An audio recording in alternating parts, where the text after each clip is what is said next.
여러분은 닷과 포인트의 차이를 아십니까? 닷과 포인트. 어제 제자 훈련 도중에 한 훈련생이 나누어 주었던 이야기인데요. 이 닷이라고 하는 영어는요, 수많은 동일한 여러 점들 중에 하나, 이런 의미라고 하고요. 포인트라는 영어는 그 수많은 동일한 검은색 점 중에 어떤 눈에 들어오는 한 점. 이 닷과 포인트는 같은 점을 얘기하지만 사실 의미하는 그 내용은 좀 다릅니다. 이것을 인생으로 비유해 보면 저는 수많은 인생 가운데 어떤 인생은 이 포인트처럼 그 인생이 말하고자 하는 어떤 인생의 핵심, 그 핵심 키워드를 가진 인생이 있다고 말할 수 있을 것 같습니다. 예를 들면 마이클 조던, 무엇이 떠오르십니까? 농구가 떠오르죠. 그 인생은 농구를 위한 인생이었습니다. 스티브 잡스 하면 무엇이 떠오르십니까? 애플, 아이폰, 아이패드 떠오르죠. BTS, 우리 오빠? 음악, 뭐 가수 떠오르죠. 아이유는요? 아이유는 사랑이죠. 아이유, 아니 음악입니다. 이처럼 어느 인생은 그 인생이 이야기하는 뚜렷한 메시지가 있고, 그 인생이 노래하는 멜로디가 있고, 그 인생이 전하는 메시지가 분명합니다. 수많은 점들 가운데 포인트가 되는 인생이 있다는 것이죠. 예수님의 인생에도 핵심 키워드가 있었습니다. 그것은 바로 섬김이었습니다. 마가복음 10장 45절은 예수님의 인생을 이렇게 정리해 줍니다. 인자가 온 것은 섬김을 받으려 함이 아니라 도리어 섬기려 하고 자기 목숨을 많은 사람의 대속물로 주려 함이니라. 오늘 본문에서 예수님께서 이 섬김의 모습이 이제 얼마나 대단하고 놀라우셨는지 여지없이 드러나는데요. 사실 오늘 본문 이야기는 매우 간단합니다. 예수님이 제자들과 한 집에 들어가십니다. 이제 예수님 죽으시기 전 마지막 예수님과 제자들의 모임인데요. 그 자리에서 예수님께서 제자들의 발을 씻어주시는 이야기가 오늘 본문의 전부입니다. 그런데 예수님께서 여기서 제자들을 섬겨주신 이 섬김이 평범한 섬김만은 아니었습니다. 당시 이 유대인 문화에서는 누군가 식사에 초대를 받거나 그 집에 들어올 때 그 집 앞에 주인이 대야와 이 바구니와 대야랑 바가지랑 수건, 그것과 함께 하인을 세워두었습니다. 그래서 그 집에 오시는 분들이 그 집에 문을 들어오면 그 하인이 그 흙과 먼지로 더럽혀져 있던 그 손님의 발을 깨끗이 닦고 물로 이렇게 바가지를 퍼서 물을 붓고 수건으로 깨끗이 닦는 역할을 했던 것이죠. 근데 이 일은 유대인들 중에서 노예들도 있었는데 그들에게는 해당되지 않는, 이러한 일은 유대인들이 사람으로 인정하지도 않았던 이방인 노예들에게만 허용한 미천한 일이었습니다. 그 유대인들 중에서도 노예라는 그 낮은 지위인 사람들에게조차 이걸 시키지 않았다는 것만큼 아주 미천한 일이었던 것이죠. 그런데 예수님께서 지금 자신의 겉옷을 벗으시고 수건을 허리에 두르시고 제자들의 발을 씻기셨다는 것입니다. 교회를 다닌 지체들에게는, 오랫동안 교회 생활한 지체들에게는 너무 익숙한 이야기지만 이 섬김에서 저희들이 주목해야 할 것은 익숙한 고정관념을 깨뜨리는 것입니다. 여러분, 익숙한 고정관념이 깨뜨려지던 경험을 해보신 적이 있습니까? 저는 신대원 다니던 때가 생각이 났습니다. 오늘 대예배에서 부활주일 그 헌금했던 것처럼 제가 신대원 다니던 시절에 채플 시간에 헌금을 하는 날이 있었습니다. 그런데 그 채플에 그날 초청되어 오신 설교자가 저희 담임 목사님이셨습니다. 저는 그때도 전도사로 사역을 하고 있었기 때문에 너무너무 목사님이 너무 좋았고 또 그 자리가 너무 기뻤습니다. 근데 제가 자라난 교회 문화에서는 보통 이 강단에 등단하신 이 목사님들께서 뭐 사회를 보시거나 설교를 하셨기 때문에 대부분 예배당에서 진행되는 많은 행사에는 참여를 하지 못한 경우가 많았습니다. 물론 제가 경험한 문화가 모든 교회 문화와는 같진 않았겠지만 제가 경험한 문화는 그랬습니다. 그래서 그날도 이제 학생들도 뭐 천여 명 가까이 되니까요. 헌금을 다 하고 이제 헌금 바구니를 가지고 이렇게 요 가운데 이제 헌금위원이 들고 모인 거죠. 근데 그 저희 대학원 이 강단은 매우 커요. 그래서 높고 또 이렇게 큽니다. 담임 목사님 저기 이제 옛날 스타일로 저희 이제 의자 쫙 있어서 설교자 의자에 앉아 계셨는데 저는 그때 한 장면을 보고 너무 큰 충격을 받았습니다. 담임 목사님께서 여기 헌금 바구니 모아서 이렇게 헌금위원들 들고 있는데 막 찬양하고 이제 마무리되고 있을 텐데 갑자기 여기 앉아 계시다가 여기 주머니 이렇게 주섬주섬 하시더니 이렇게 갑자기 일어나셔가지고 강단을 내려오셔서 이렇게 헌금을 여기 넣으시는 거예요. 저에게는 그게 엄청난 큰 충격이었습니다. 늘 목사님들께서는 진행을 하시기 때문에 저도 정세권 엘더처럼 예배 PD라는 역할로 대학부 때 예배를 섬겼기 때문에 제 입장에서 그건 방송사고와 같은 예배 사고였습니다. 가만히 계셔야 하는 설교자분이 성큼성큼 일어나서 헌금을 넣으시는 장면이 저에게는 익숙치 않은 모습이었고 어떻게 저럴 수가 있지라는 생각이 저에게 들었던 것이죠. 이것이 얼마나 익숙한 문화에 굳어 있고 제가 얼마나 경직되어 있었던 마음인가를 보여주는 것 아닙니까? 그러면서 담임 목사님께서 헌금하시던 그 순간에 제가 깨달은 것이 있었습니다. 아, 담임 목사님께서는 여기 설교하러 오신 설교자로만 오신 것이 아니구나. 그날 학교를 위해서 저희들이 헌금을 한 날이었는데 목사님도 여기 앉아있는 이 다 전도사님들이었는데 여기 있는 우리 학생들처럼 한 예배자로 이 예배를 참여하고 계시는구나. 저는 그날 그 모습을 보면서 너무너무 큰 충격을 받았었습니다. 그리고 그때부터 지금까지 내 안에 예배를 드릴 때 예배를 섬기는 이 선을 기준으로 저는 섬기는 사람이고 예배를 드리는 사람이라고 생각했던 제 익숙한 고정관념이 깨져버리는 날이 바로 그날이었습니다. 그래서 그 이후부터 저는 제가 있는 곳에서 어느 자리에 있든지 가능한 저희 부서에서도 2017년부터 헌금 드리는 시간에 제가 여러분과 함께 헌금을 했었던 이유는 거기에 있었습니다. 저도 여러분과 같이 하나님 앞에 한 예배자로 예배를 드리겠다라는 고백으로 저도 그렇게 헌금을 했었습니다. 어떻습니까? 여러분 안에도 이런 익숙한 고정관념으로 자리 잡혀있는 신앙의 모습들 혹은 그러한 문화들이 있습니까? 이와 같은 측면에서 예수님께서 지금 제자들의 발을 씻겨주신 이 장면은 정말 충격적인 장면인 것입니다. 그런데 충격은 이것뿐만이 아닙니다. 요한복음 13장 4절과 5절인데요. 우리 같이 한번 읽겠습니다. 시작. 저녁 잡수시던 자리에서 일어나 겉옷을 벗고 수건을 가져다가 허리에 두르시고 이에 대야에 물을 떠서 제자들의 발을 씻으시고 그 두르신 수건으로 닦기를 시작하여 예수님은 이 자리에 앉아있던 모든 제자들의 발을 다 씻기셨습니다. 근데 여기서 저희들이 놓치지 말아야 한 사람이 있습니다.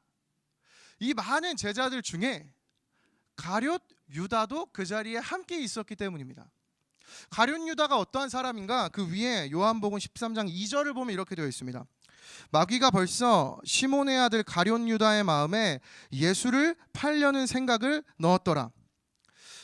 유다는 예수님을 팔아넘기려 배반을 계획하고 있던 제자였습니다.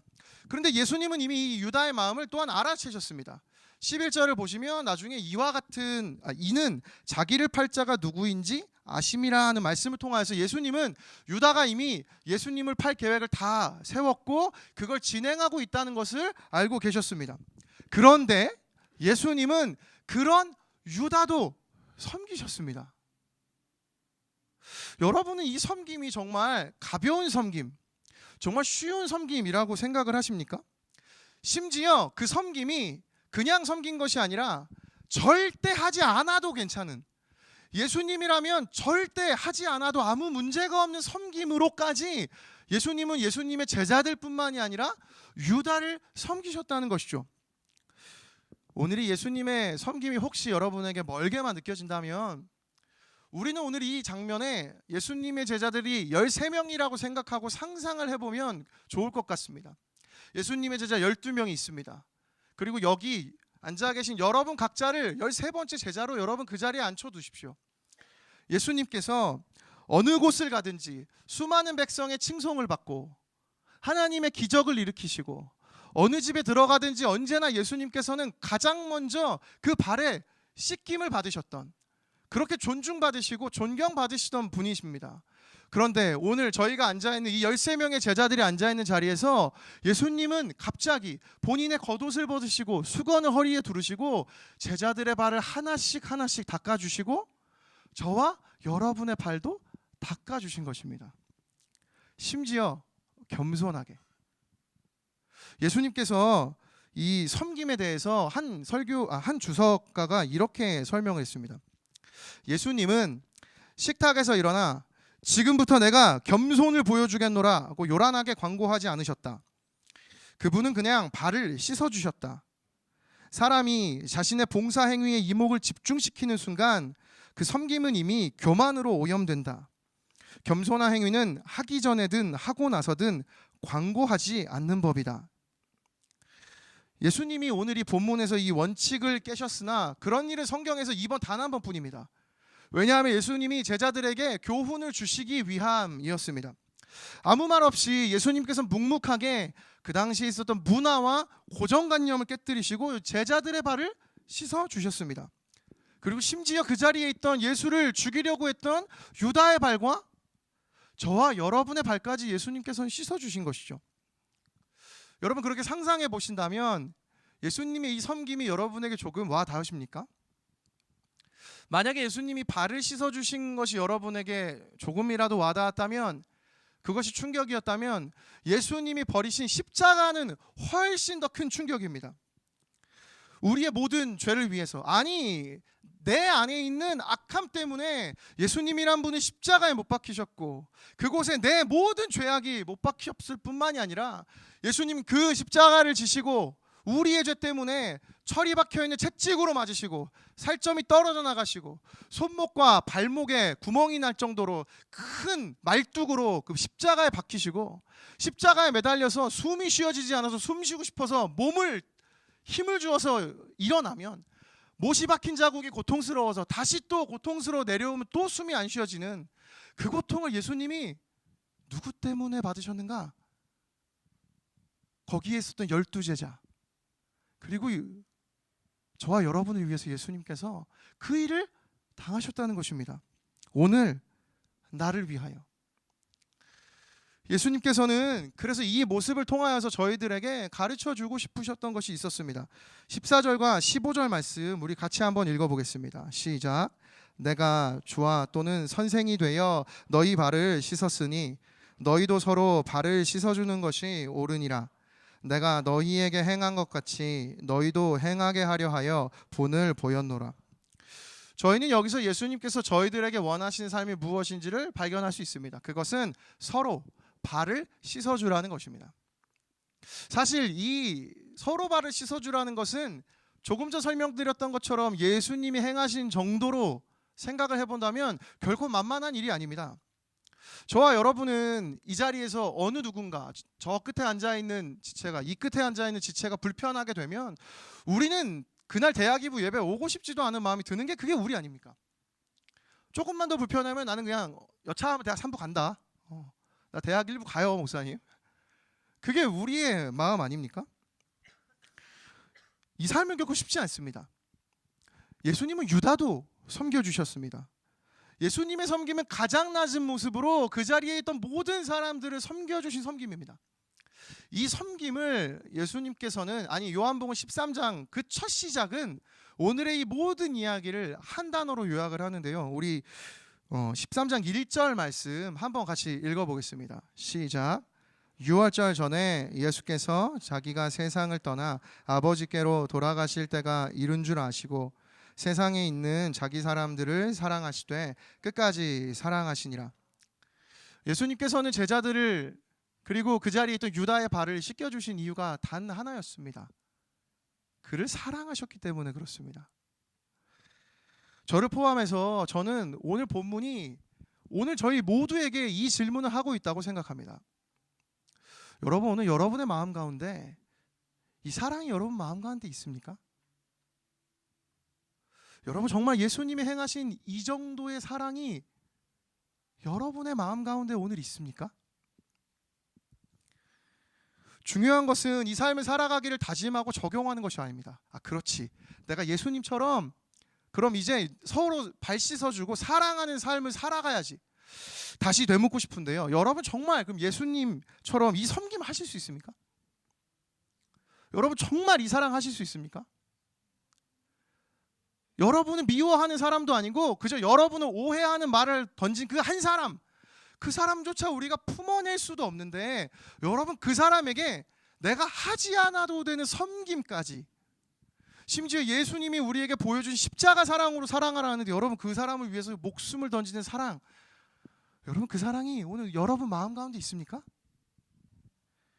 사실 설교를 준비하면서 저는 여기서 설교 마치려 했습니다. 그럼 좋았을 텐데, 그죠? 끝나니까. 그렇습니다. 우리 여러분 예수님처럼 이 사랑하는 삶을 살아가야 합니다. 주님 우리에게 보여주신 이 길을 따라서 우리 정말 닷과 같은 인생에서 예수님처럼 포인트와 같은 인생으로 하나님 도와달라고, 주님 내가 그 인생 살게 해주옵소서, 우리 애쓰고 결단해서 포인트와 같은 인생 되자고. 근데 제가 설교를 준비하면서 생각하면 할수록 이건 불가능하다는 걸 깨닫는 겁니다. 여러분 정말 이 사랑과 섬김이 여러분 가능하십니까? 우리는 오늘 이 말씀 앞에서 저희 자신을 발견해야 됩니다. 내가 정말 이 사랑으로 채워져 있지 않구나. 오늘 내 마음에 진짜 이 사랑이 없구나. 저는 오늘 이 자리가 내 진짜 모습과 직면하고 내 진짜 모습을 발견하는 자리가 되기를 소망합니다. 이 말씀을 지킬 수 없는 사랑이라고? 주님 내가 진짜 예수님 믿는다고 생각했는데 오늘 발을 씻어주신 그것조차 저는 행하기가 너무 어려운 사람이라고, 우리 오늘 우리의 모습을 인정해야 하는 것이죠. 어떻게 우리는 그럼 이 삶을 살아갈 수 있을까요? 그래서 예수님이 우리에게 필요합니다. 요한일서 4장 10절과 19절 이 두 구절을요 우리 같이 마지막으로 읽을 겁니다. 우리 마지막으로 함께 읽겠습니다. 시작. 사랑은 여기 있으니 우리가 하나님을 사랑한 것이 아니요 하나님이 우리를 사랑하사 우리 죄를 속하기 위하여 화목제물로 그 아들을 보내셨음이라. 우리가 사랑함은 그가 먼저 우리를 사랑하셨음이라. 우리가 어떻게 사랑할 수 있을까? 그가 먼저 사랑하신 그 하나님의 사랑이 내 마음 가운데 느껴지기 시작할 때, 그때에서야 비로소 우리는 그 예수님의 사랑으로 누군가를 사랑할 수 있게 됩니다. 수많은 평범한 점들 가운데 포인트로 살아간 인생들이 있습니다. 그런데 예수님의 인생 또한 그 포인트처럼 섬김이라는 핵심 키워드를 보여주신 인생이었지만, 여러분 예수님의 인생, 그 포인트 인생은 다른 마이클 조던과 같은 인생도 아니고요. 아이유, 제 사랑 아이유, 제 사랑 저희 아내를 넘어선지 못하는 아이유의 인생. 얘기할수록 헷갈리는데 아이유 싫어해요. 모르겠다. 중요한 건 여러 포인트 되는 인생들과 예수님을 동일시할 수 없습니다. 왜냐하면 영원의 관점에서 볼 땐 이 인생들 가운데 우리 모두는 다 포인트와 같은 인생이 되지 못하기 때문입니다. 왜냐하면 영원의 관점에서 우리 모두는 하나님 앞에 다 죽어야만 하는 죄인이기 때문에 그렇습니다. 따라서 우리가 포인트라 생각하는 인생도 사실은 포인트와 같은 인생이 아니라 그 인생 또한 닷과 같은 인생입니다. 유일하게 이 세상 역사 속에, 인간 역사 속에 유일한 포인트 인생을 살아간 분은 단 한 분, 예수 그리스도뿐입니다. 영원의 관점에서 보았을 때 유일하게 죽음 가운데에서 부활하셔서 죽음을 이기시고 승리하신 그 한 인생은 유일한 예수 그리스도, 그 인생뿐이기 때문입니다. 따라서 영원의 관점에서 모든 인생은 어두운 검은 점과 같은 닷과 같은 인생이지만 예수님의 인생만이 빛이 나는 포인트와 같은 인생인 줄로 믿습니다. 그렇기 때문에 오늘 저희들은 저희들의 힘으로 포인트가 될 수 없어요. 저희들의 힘으로 내 닷과 같은 인생, 내 앞길에 보이지 않고 혼란 가운데 빠져있던, 아까 보았던 대이병에 빠져서 인생 가운데 무기력으로 내가 더 이상 삶을 살아간 의욕이 없다고, 더 이상 내가 하고 싶은 것도 없고 왜 나를 오늘 예배 자리에 불러가지고 예배를 드리게 하냐고 인생의 목적과 방향을 잃어버린 그 닷과 같은 인생에도 포인트가 되시는 예수 그리스도가 오늘 우리에게 찾아오시면 우리 인생이 닷과 같은 인생에서 멈추는 것이 아니라 포인트와 같은 인생이 될 수 있음을 믿습니다. 그래서 저희는 오늘 설교를 통해서 한 가지만 하면 돼요. 하나님, 저는 포인트와 같은 인생인 예수 그리스도가 필요한 그런 검은 점 하나, 닷과 같은 인생입니다. 주님 저를 도와주시옵소서. 하나님, 저는 그 사랑할 자격이 없는 인생입니다. 주님 저에게 찾아오셔서 하나님 내 발을 씻겨주신 그 사랑을 제가 오늘 느끼고 알게 하여 주시옵소서. 온전히 모든 것을 하나님께 맡겨드리는 그 선택. 매 주일 예배가 내가 생각한 대로 인생이 살아가는 게 아니라 내 모든 것을 하나님께 내어드리며 주님의 선택을 결정하는 자리가 그러한 매 주일 예배가 되기를 예수님의 이름으로 축복합니다. 오늘 설교 마지막은요, 제가 결정하지 않겠습니다. 알레스터 맥그레스라는 신학자의 글로 마무리하려고 하는데요, 글 읽고 마무리할 겁니다. 반주해 주시고요, 제가 이 글을 읽어드리고 설교를 마무리하겠습니다. 알리스터 맥그레스라는 신학자는 십자가란 무엇인가라는 책에서 이렇게 설명을 했습니다. 사실 예수의 십자가형은 세상의 모든 오류를 압축해 보여주는 듯하다. 정의란 없는 것 같다. 어째서 예수처럼 훌륭한 사람이 처형당해야만 할까? 그런 이들이 죽임을 당한다면 우리 같은 나머지 사람들에게는 어떤 희망이 있을까? 살아 마땅한 단 한 사람 예수의 처형은 세상의 모든 오류를 집약한 상징처럼 서 있는 것 같다. 십자가는 그 자체로는 절망과 희망 없음의 상징일 뿐이다. 그러나 예수가 죽은 자 가운데서 부활했다면 이 절망의 상징은 희망의 상징이 된다. 십자가는 모든 것이 상실되고 회복 불가능해 보이는 세상의 가장 어두운 순간 속에서 피어오르는 희망을 의미할 것이다. 절망의 저편에서 태어나는 기쁨을 상징할 것이다. 그리고 부활은 하나님이 아무도 희망을 찾을 수 없는 곳에서 희망의 불씨를 띄우시는 분임을 보여주는 것이다. 더구나 그 희망은 대담하게 말하지만 근거는 없는 견고하지 않은 감상 따위가 아니라 오히려 빈틈없는 사실이다. 저는 믿습니다. 예수 그리스도가 2000년 전 제자들을 모아두고 제자들의 발을 씻겨주신 분이라고 믿습니다. 그리고 오늘 우리가 상상한 것처럼 그 자리에 무기력하게 앉아서 그저 예수님만 바라보고 있을 때 예수님은 제자들의 발도 그리고 오늘 우리의 발도 씻어주신 분이심을 믿습니다.